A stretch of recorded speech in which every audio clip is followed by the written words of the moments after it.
Everyone welcome to my YouTube channel online study zone.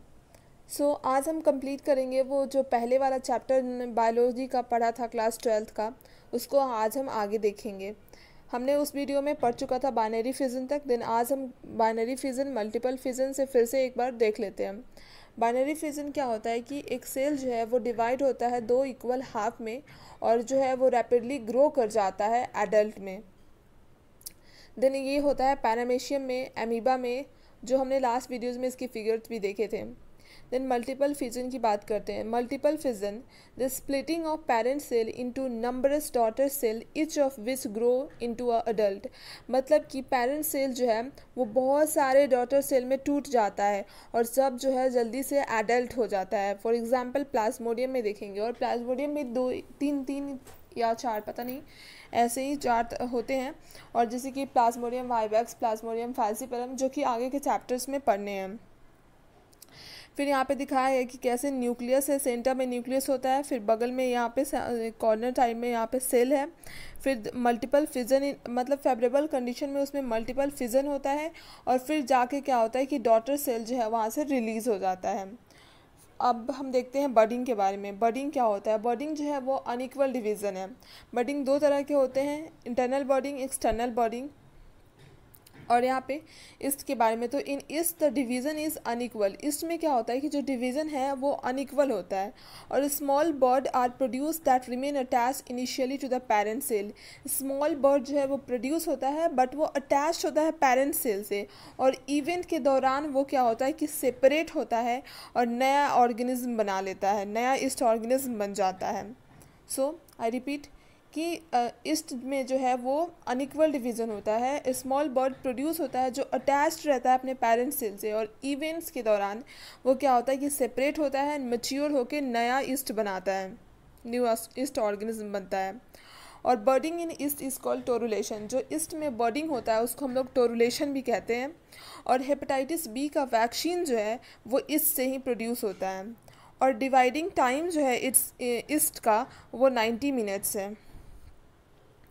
फिर बर्डिंग in hydra, यहाँ पे image बताया गया है कि कैसे इसमें टेंटिकल्स होते हैं 24 आवर्स, फिर यहाँ पे बर्ड बनते हैं, फिर उसके बाद रूडिमेंट्री टेंटिकल्स 48 आवर्स, फिर बर्ड और फुली डेवलप्ड बर्ड यहाँ पे आते हैं। फिर उसके बाद स्पोरुलेशन की बात करें, the cyst burst and spores are liberated to develop into adult. क्या होता है कि जो सिस्ट है वो ब्रस्ट होता है एंड स्पोर्स जो है वो फैलते हैं और नए एडल्ट वन में कन्वर्ट हो जाते हैं, बन जाते हैं। और फिर देखते हैं कि इंसिस्टेशन, तो फॉर्मेशन ऑफ 3 लेयर, 3 लेयर का मतलब कि 3 जो है लेयर का एक हार्ड क्रस्ट बनता है, क्रस्ट अराउंड द एमीबा के चारों तरफ, to protect itself from unfavourable condition. Unfavourable condition से प्रोटेक्ट करने के लिए एमीबा के चारों तरफ क्या होता है कि एक 3 लेयर का हार्ड क्रस्ट बनता है जिसको बोलते हैं इंसिस्टेशन। और यहाँ पे दिखाया गया है कि कैसे होता है मैच्योर सिस्ट, यहाँ पे दिखाया गया है प्री सिस्ट, एम्प्टी सिस्ट, और यहाँ पे मैच्योर आके बनता है, फिर मैच्योर सिस्ट वहाँ पे होता है। यहाँ पे डायग्राम भी शो किया गया है। फिर रीजनरेशन की बात करें, ये सब जो भी प्रोसेस है वो एसेक्सुअल रिप्रोडक्शन की है। सो आई रिपीट कि ये सब जो भी है, रीजनरेशन, बर्डिंग, फिजन, ये सब एसेक्सुअल रिप्रोडक्शन में आता है। Regeneration in which the part of an organism repair by proliferation of cell. इसमें क्या होता है कि जो रीजनरेशन में क्या होता है कि जो मिसिंग पार्ट है ना, अगर किसी, फॉर एग्जांपल अगर लिजार्ड का ही लेते हैं तो लिजार्ड का जो टेल है अगर कट जाता है किसी भी रीज़न से, तो वो क्या होता है कि रीजनरेट हो जाता है वो। और यहाँ पे प्लानेरिया का बताया गया है कि कैसे प्लानेरिया जो है वो कट गया है इसका, फिर बाद में जाके वो रीजनरेट हो जाता है। तो रीजनरेशन एक ऐसा प्रोसेस है जो बहुत लिजार्ड, प्लानेरिया और भी कुछ स्टारफिश, ये सब में भी देखने को मिलता है। फिर बात करते हैं स्पोर फॉर्मेशन की। स्पोर फॉर्मेशन में क्या है कि many spores are store in a sac called sporangia. यहाँ पे दिखाया गया है, यहाँ पे स्पोरेंजिया जिसमें बहुत सारे स्पोर्स जो है, स्पोरेंजिया बहुत सारे स्पोर्स इसमें स्टोर होते हैं। फिर बाद में क्या होता है कि व्हेन स्पोरेंजिया ब्रस्ट, जब ये ब्रस्ट करता है, यहाँ पे ब्रस्टिंग इमेज भी दिखाया गया है, जब ब्रस्ट करता है तो क्या होता है कि ब्रस्ट करता है, माइन्यूट सिंगल सेल थिक और thin walled structure called spores are called obtained. और उसमें से क्या होता है कि फिर स्पोर, और स्पोर जो है वो क्या होता है कि नया डेवलप हो जाता है न्यू प्लांट में, न्यू प्लांट में डेवलपमेंट हो जाती है। तो कैसे यहाँ पे स्पोरेंजिया में सारे स्पोर्स यहाँ पे देख रहे होंगे कि स्पोरेंजिया में कैसे सारे स्पोर्स जो हैं वो स्टोर है, फिर बाद में यहाँ पे ब्रस्टिंग है, ब्रस्ट करके फिर नया कैसे बनता है। फिर उसके बाद इसकी कुछ है जू स्पोर्स, जो स्पोर्स देखने को मिलता है क्लेमाइडोमोनास में। फिर यहाँ पे फिगर्स लगाए गए हैं कि कैसे पेरेंट सेल जू स्पोरेंजियम, इसको जू स्पोरेंजियम जो बगल से लाइनिंग है, जो गोला सा ऐसे हाफ सेमी सर्कल टाइप का जो बन रहा है वो बगल से लाइनिंग है, उसके अंदर में जो है तो ये लाइनिंग को बोलते हैं जू स्पोरेंजियम। और ये सब जू स्पोर है, कैसे बाहर रिलीज होकर ऐसे आ रहा है जू स्पोर्स। फिर कोनिडिया की बात करें तो पेनिसिलियम में होता है, और यहाँ पे दिखाया गया है कि ऊपर में नीचे में है कोनिडियोफोर, उसके बाद ऊपर में है।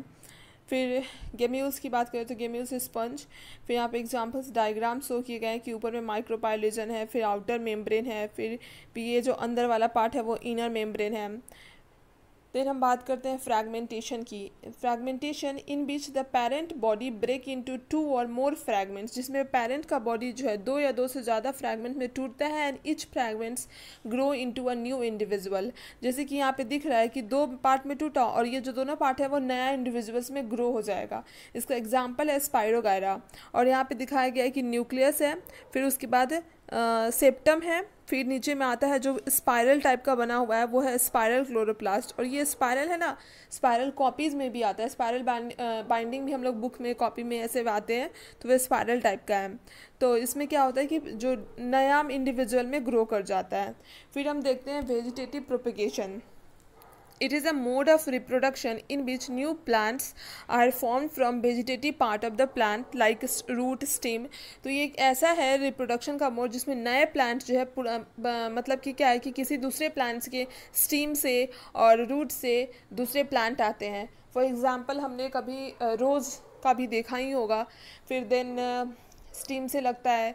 फिर उसके बाद कुछ एंजियोस्पर्म प्लांट जैसे कि हिबिस्कस हो गया, जो ओड़हुल का फूल है वो।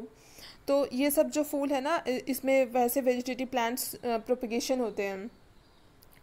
उसके बाद फिर हम कुछ देख लेते हैं कि बाय अंडरग्राउंड स्टीम जो आते हैं, जैसे कि ट्यूबर आई ऑफ पोटैटो का है। तो पोटैटो में जो हम लोग जब आलू जो है आप लोग देखे होंगे, तो आलू में बीच बीच में थोड़े थोड़े सर्कल टाइप से बने होते हैं, तो वो जो होता है ना आईज होते हैं, पोटैटो के आईज, जिसको हम लोग एक्सिलरी बर्ड्स बोलते हैं।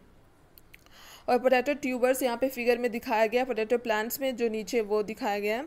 देन राइजोम की बात करें तो ये जिंजर, टर्मरिक, फर्न, बनाना में देखने को मिलता है। और यहाँ पे राइजोम में बनाना का पिक भी लगाया गया है, जो नीचे यहाँ पे टिश्यू दिखाया गया है, फिर वो जिसमें जड़ टाइप की थोड़ी थोड़ी निकल गई है उसको बोलते हैं साकर, फिर राइजोम। और यहाँ पे जो बनाना का नीचे वाला पूरा पोर्शन जब बनाना ट्री कटने के बाद हो जाता है वो है कॉर्म। फिर राइजोम जिंजर का भी यहाँ पे बताया गया है कि इसमें इंटरनोड्स, बर्ड्स, नोड, रूट कैसे हैं यहाँ पे। फिर बल्ब एग्जाम्पल है इसका अनियन एंड गार्लिक। तो इसका भी एग्जाम यहाँ बताया गया है कि बल्ब ऑफ अनियन जो क्या है कि बर्ड है, फ्लेशी स्किल्स हैं, ट्यूनिक है। तो ये सब यहाँ पे डायग्राम में दिया गया है। आई होप आप लोग को समझ में आएगा, एंड डायग्राम थोड़े अच्छे से देखिएगा क्योंकि बायो में डायग्राम जो है वो बहुत ज़्यादा इंपॉर्टेंट होता है।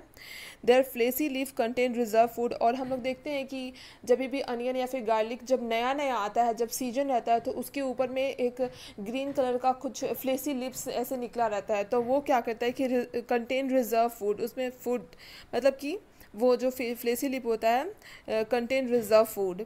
उसके बाद हम देखते हैं बाई सब एरियल स्टीम, जो ऑप्सिट और एक्वेटिक रैनर, जो एग्जांपल है Eichhornia and pistia, water hyacinth भी बोलते हैं। इकॉर्निया जो है उसको इंट्रोड्यूस किया गया था इंडिया में उसके ब्यूटीफुल फ्लावर के लिए।